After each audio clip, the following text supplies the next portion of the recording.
The devastation is so amazing to see what they must have gone through for 38 consecutive hours and the damage that it's wrought.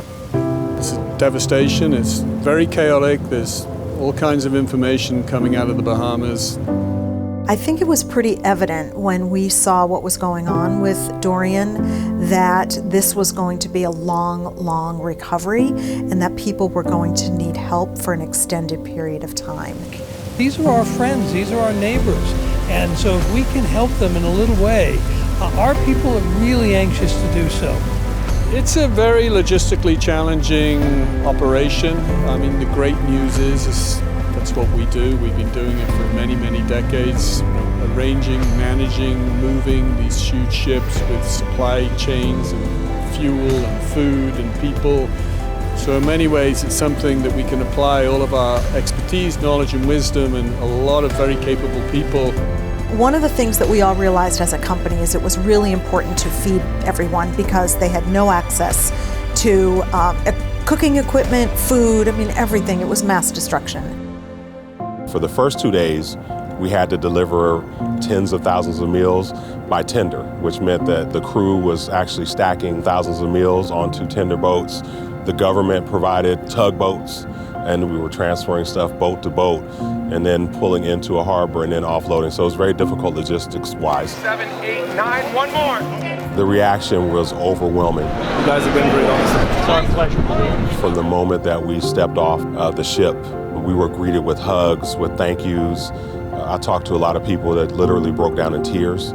So to be able to come in and just provide relief was intense and quite an amazing experience.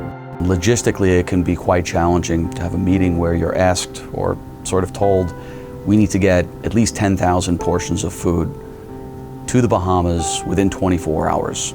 Make it happen. We can bring in massive amounts of equipment and people. We have more than enough volunteers. Mind you, with 7 ships, if we could get them all to call into Freeport, we could cook an awful lot of food. So as soon as you get that news, your mind starts racing a mile a minute. How are we going to do this?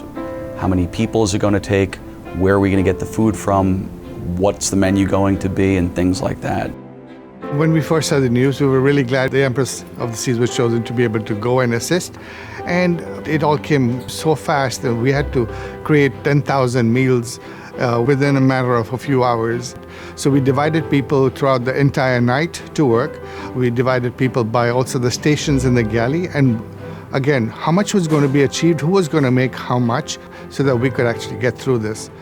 But then as we progressed and we were able to get those meals out there, load everything from the ship, to get all that food, all those drinks, all those provisions off the ship, it really had a sense of satisfaction for me in my heart. But I could see that remember as we passed by, they were giving me a thumbs up saying, so we did it, we were able to make it happen. It's massive, and I'm so proud to work for a company that put all this together in a very short time. We have tugboats bringing food so we can give people hot meals, and also water and dry goods. I am a Grand Bahamian, born and raised. I've been here for 44 years of my life, and I can tell you I've been through multiple hurricanes, and this is something that cannot be explained. And to see this level of relief already is just amazing. I am so grateful and thankful to Royal Caribbean and just the start of what is to come, because as I say to people, this is not a sprint. This is going to be a marathon. We were first on the ground. The Royal Caribbean was first on the ground in Freeport delivering aid. And it's because of the power of the logistics of this company. We were able to evacuate people, and so this is something that the company consistently does. It was heaven sent actually, because I keep trying to figure out how can we get out of Freeport. We need to get out of Grand Bahama, and I didn't know. And when I saw the post, I was like, thank you. Thank you, thank you, thank you. And I can't say thank you enough. This is my home, born and raised, yeah.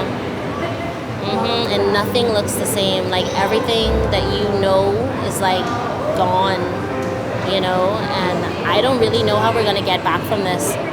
My name is Royal Caribbean, and we started in the Caribbean, and the Caribbean is who we are.